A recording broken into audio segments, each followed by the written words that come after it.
মাত্ৰই মৰণশীল, আমি মৰি যাম।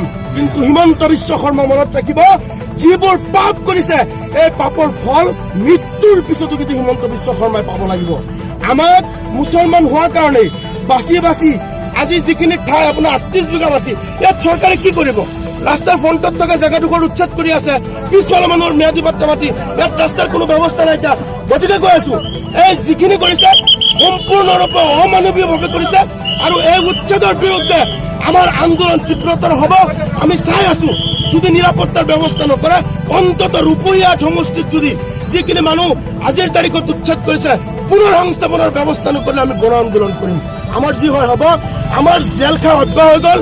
কাৰণ আমাৰ মানুহখিনি নিৰাপত্তাৰ ব্যৱস্থা যদি আমি কৰিবলৈ বাধ্য নকৰাও, তেনেহ'লে পৰৱৰ্তী প্ৰজন্ম আমাক খাও দিব।